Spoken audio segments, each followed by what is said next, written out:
नमस्कार दोस्तों, फिर एक बार स्वागत है हमारे YouTube चैनल पर। और आज मैं जब माझा पहुंचा, यहाँ शिव मंदिर पर बैठे हुए लोगों से यहाँ के माझा पूर्वी पंचायत के लोगों की राय जानने के लिए पंचायती चुनाव के बारे में। तो इसी दौरान हमें यहाँ पे जदयू के मीडिया प्रभारी, जो गोपालगंज के मीडिया प्रभारी हैं, ब्रजकिशोर सिंह जी, इनसे पुनः दोबारा मुलाकात हुई। और इस मंदिर में बहुत ही सुंदर दृश्य हैं, आप देख सकते हैं। यहाँ बैठ करके फिर हम कुछ इनसे बात करना चाहें।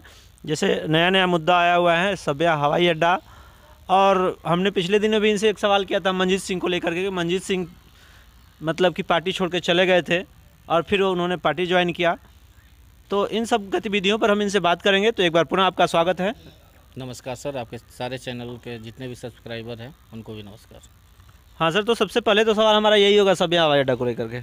सब्या हवाई अड्डा अभी, जैसे कि आप लोगों का कहना है कि वर्तमान सांसद डॉक्टर आलोक कुमार सुमन जी ने शुरू कराया है, जबकि जो जनक राम, पूर्व सांसद माननीय जनक राम जी के जितने भी समर्थक हैं, सभी लोग पोस्ट कर रहे हैं कि इसकी शुरुआत करने वाले अगर कोई सांसद थे तो वो जनक राम थे, और उन्हीं की वजह से आज सब्या हवाई अड्डा संपन्न हुआ। जहाँ तक माननीय पूर्व सांसद और वर्तमान के जो मंत्री बिहार सरकार के हैं जनक राम जी और उनके समर्थक लोग और बीजेपी के लोग, उनके द्वारा जो लेटर दिखाया जा रहा है, उस लेटर को अगर गौर से देखिएगा तो उस वक्त तत्कालीन जो विमानन मंत्री थे उन्होंने बोला था, उस लेटर को आप गौर से देखिएगा तो उसमें लिखा गया था कि सब्या हवाई अड्डा पे जो आपने मुद्दा रखा है उसको दिखाया जाएगा। मीन्स उसको जांच करने का एक विषय बना के वहीं पर स्थगित कर दिया गया था। अब रहा बात अभी फ़िलहाल जो सब्या हवाई अड्डा है उसको आप उनका लेटर देखिए। वर्तमान जो हमारे सांसद डॉक्टर आलोक कुमार सुमन जी हैं, उनके जो बयान है संसद में 15 मार्च 2021 को जो बयान दिया है उन्होंने सब्या हवाई अड्डा को तत्काल प्रभाव में स्टार्ट करने के लिए, ताकि जो भी हमारे खाड़ी देश में इधर जो गोपालगंज, सिवान, छपरा, मोतिहारी, पूर्वी चंपारण, जितने भी मीन्स कनेक्टिविटी है जो गोपालगंज की, मीन्स NCR अगर बोला जाए, नियर कैपिटल रेंज में जितने भी डिस्ट्रिक्ट लग रहे हैं, उन लोगों को फ़ायदा पहुंचेगा इस सब्या हवाई अड्डा से। उस मुद्दा को उन्होंने संसद में 2 से 3 बार उठाया, और मुझे लगता है कि अगले कुछ वर्षों में, 1 या 2 वर्षों में, हम गोपालगंज से दूसरे राज्यों में बाई हवाई जहाज़ यात्रा कर पाएंगे। नहीं, हमारे कहने का मतलब है, हमारा सवाल का जो सारांश है कि जनक राम जी के जो समर्थक हैं, जो बीजेपी के समर्थक हैं, उन लोगों का कहना है कि ये बीजेपी के सांसद के द्वारा उठाई गई मांग थी और आज ये संपन्न हुआ है। तो इसमें टोटल जो श्रेय जाता है, वो जो पहला श्रेय जाता है वो माननीय जनक राम जी का जाता है। तो इस बात से कहाँ तक आप सहमत हैं? नहीं, उन्होंने मुद्दा उठाया था, इससे इनकार नहीं किया जा सकता, क्योंकि ये ऑन रिकॉर्ड संसद के पैनल पे ऑन रिकॉर्ड है कि उन्होंने मुद्दा उठाया था, लेकिन वो मुद्दा खटाई में चला गया। जो हकीकत है, आप हिंदुस्तान पेपर को उठा के देखिए, 2-3 दिन पहले का पेपर उठा के देखिए, मेरे पास भी पड़ा हुआ है। और 15 मार्च 2021 को जो मुद्दा डॉक्टर आलोक कुमार सुमन जी द्वारा संसद में उठाया गया था, उस मुद्दे पर त्वरित कार्रवाई करते हुए भारत के यशस्वी प्रधानमंत्री और माननीय हमारे नीतीश कुमार जी ने कार्रवाई किया और इसको यथी शीघ्र स्टार्ट करने की मंजूरी दे दी गई है। मेरा एक और सवाल आपके लिए रहेगा। बैकुंठपुर विधानसभा क्षेत्र के भूतपूर्व वहाँ के विधायक रहे मंजीत सिंह जी, और वहाँ पे अभी भूतपूर्व विधायक रहे बीजेपी की तरफ से मिथिलेश तिवारी जी। इन दोनों के मतलब दोनों विधायकों के अपने NDA में होने के बावजूद भी अपने आंकड़े नहीं बैठते हैं, अपने एक दूसरे के साथ ये लोग नहीं रह पाते। ऐसा क्यों, क्या वजह है? देखिए, दोनों पार्टियां अलग अलग हैं। भाजपा अलग है, जनता दल यूनाइटेड अलग है, दोनों की विचारधारा अलग अलग है। लेकिन हमारे बिहार राज्य में इसका गठबंधन है और केंद्र में भी गठबंधन है। लेकिन आप देखेंगे दोनों पार्टियां अलग अलग है, दोनों की विचारधारा अलग अलग है, तो जाहिर सी बात है दोनों के मुद्दे अलग अलग होंगे। लेकिन बिहार में गठबंधन होने के नाते, मैंने पिछले आप जब इंटरव्यू ले रहे थे तो मैंने बोला था गठबंधन एक प्रोटोकॉल के तहत होता है और प्रोटोकॉल में ही होके काम किया जाता है। मेरा एक और सवाल, वहाँ पे जो वर्तमान विधायक जो हार गए, जो NDA के गठबंधन से वहाँ पे चुनाव लड़े थे, मिथिलेश तिवारी जी जो हार गए, उनको हराने का श्रेय जनता दल यूनाइटेड को जाता है या फिर मंजीत सिंह को जाता है?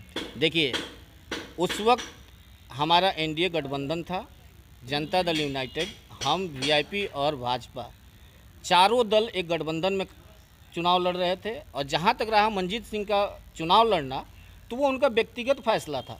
नहीं, आपने पहले भी कहा था व्यक्तिगत फैसला था, लेकिन हम ये जानना चाह रहे थे कि अगर व्यक्तिगत फैसला है तो पार्टी में रह करके क्या किसी अपने गठबंधन और सहयोगी पार्टी के खिलाफ कोई कदम उठाया जा सकता है? नहीं, वो पार्टी में उस वक्त नहीं थे। जब कोई चुनाव निर्दलीय लड़ता है तो वो पार्टी से ऑटोमेटिक बाहर हो जाता है। नहीं, उनको निष्कासित कर दिया गया था कि वो ऑटोमेटिक बाहर हो गए थे? नहीं, अब जब आप चुनाव लड़ेंगे तो जाहिर सी बात है, आप पार्टी से आपका कोई ताल्लुक ही नहीं। अगर पार्टी से अगर आपका ताल्लुक होता तो हमारे MP MLA और कोई भी मंत्री आके उनका प्रचार करता, फिर भाजपा का प्रचार नहीं करता। इसका मतलब कि मनजीत सिंह को आप लोगों ने इस्तेमाल किया वहाँ के भाजपा के कैंडिडेट को हराने का? नहीं, ये तो मीन्स मैं उस समय मान मनोबल क्यों नहीं हुई मंजीत सिंह के लिए? मान मनोबल जो अगर व्यक्तिगत अगर कोई चुनाव निर्दलीय लड़ रहा है उसके लिए मान मनोबल की कौन सी बात है? उनका RJD में भी जाना एक व्यक्तिगत ही सोच था, फिर इस समय मान मनोबल क्यों हुआ जबकि उस समय भाजपा के जो प्रत्याशी थे उनको हराने के लिए वो खड़े हो गए? नहीं, मैं इस बात से आपके सहमत नहीं हूँ कि वो भाजपा को हराने के लिए मंजीत सिंह चुनाव लड़े थे। मंजीत सिंह का यह व्यक्तिगत अपना फैसला था। वहाँ बैकुंठपुर की जनता से उन्होंने राय लिया था और बैकुंठपुर की जनता और मंजीत सिंह का ये फैसला था कि हम चुनाव अपना व्यक्तिगत लड़ेंगे, निर्दलीय लड़ेंगे। इसका मतलब कि मंजीत सिंह वहाँ पे जनता के साथ धोखा किया उन्होंने, क्योंकि वहाँ की जनता ने जब उनको कहा कि आप निर्दलीय चुनाव लड़िए, आप NDA में नहीं हैं, आप जदयू में नहीं हैं, जदयू के साथ नहीं लड़िए, निर्दलीय लड़िए, तो फिर उनको इस समय जदयू में जाने की क्या आवश्यकता पड़ गई? वो लगातार निर्दलीय चुनाव लड़ सकते थे। देखिए, वो ये भी उनका व्यक्तिगत फैसला है और उनको लगा। तो आप मानते हैं कि वहाँ की जनता के साथ उन्होंने धोखा किया है मंजीत सिंह ने? जनता के साथ कोई भी धोखा नहीं हुआ है। जनता की ही राय पे उन्होंने पुनः घर वापसी किया है। वो अपने तो घर में आए हुए हैं। पहले वो घर से थोड़ा सा भटक गए थे 1-2 दिन के लिए। मैं उस दिन भी बोला था कि कोई बाहर चला जाए तो उसको घर वापसी करने में कोई दिक्कत नहीं है। यानी कि आप ऐसे बागी नेताओं को पुनः अपने पास मिला लेने की क्षमता रखते हैं जो कि अपने सहयोगी दलों को हराने का काम करते हैं, और ये एक प्रकार का दोहरा चरित्र है आपके पार्टी का, जो कि आपके ही पार्टी के नेताओं को मैदान में उतार दिया जाता है ताकि सहयोगी दलों को हरा दिया जाए और फिर पुनः उन्हें अपने में शामिल कर, उसका कोई सज़ा नहीं दिया जाता है? नहीं, अब मैं आपको थोड़ा सा एक पिछले रिकॉर्ड में लेकर चलता हूँ। पिछला जो विधानसभा, आपको मैं सिवान लेकर चलता हूँ। पिछला जो सिवान का दरौदा विधानसभा है उसमें जो प्रत्याशी थे NDA के अजय सिंह जी थे, लेकिन वहाँ भाजपा के बागी प्रत्याशी करणजीत सिंह व्यास सिंह जी चुनाव लड़ गए। उनको पार्टी ने निष्कासित कर दिया। वो पार्टी छोड़ के ही व्यक्तिगत चुनाव लड़े निर्दलीय। फिर 6 या 7 महीने बाद जब विधानसभा का चुनाव होता है तो उनको NDA भाजपा ने फिर से टिकट दे दिया। तो अगर मंजीत सिंह बैकुंठपुर में अगर व्यक्तिगत चुनाव निर्दलीय चुनाव लड़के अगर वो घर वापसी करते हैं और जनता दल यूनाइटेड एक बार फिर से उनको मान सम्मान देती है तो वो क्यों ना घर वापसी करें? इसका मतलब स्पष्ट है कि आप लोगों के बीच में टसन चल रहा है। बीजेपी और जदयू के बीच में कभी भी सरकार गिर सकती है, कभी भी गठबंधन टूट सकता है, क्योंकि आप 1-2 जगहों का जो रिकॉर्ड बता रहे हैं उसके हिसाब से तो ये लगता है। मैंने आपको एग्जाम्पल दिया, और जहाँ तक आप बोल रहे हैं कि सरकार गिर जाएगी, ये नहीं होगा। भाजपा NDA जनता दल यूनाइटेड हम VIP का अटूट गठबंधन है। मैंने उस दिन भी बोला था कि ये गठबंधन बिहार में भी है और ये गठबंधन 5 साल केंद्र में भी रहेगा। आपके बातों से तो यही लग रहा है कि अंदरूनी टसन चल रहा है बीजेपी और जदयू के लोगों में। नहीं, ऐसा जिस तरह से आपने कहा कि जनक राम अच्छा नहीं किए, जदयू के वर्तमान सांसद जी ने किया, जनक राम ने नहीं किया, मैंने ये बोला, आप वहाँ पे बोल रहे हैं कि अच्छा नहीं किए। मैंने ये नहीं बोला। मैंने बोला कि उनके द्वारा ये मुद्दा पूर्व में संसद में उठाया गया था। ये श्रेय आप बीजेपी को नहीं देना चाहते हैं, आप अपने आप को लेना चाहते, जदयू को श्रेय लेना चाहते हैं? ये बीजेपी और जदयू की बात नहीं है। मैं ये जानना चाहता हूँ स्पष्ट तरीके से आप हमें बताइए कि श्रेय किसको जाता है मुद्दा उठाने का? ये श्रेय NDA के और जनता दल यूनाइटेड के सांसद डॉक्टर आलोक जनक राम कहीं नहीं है इसमें।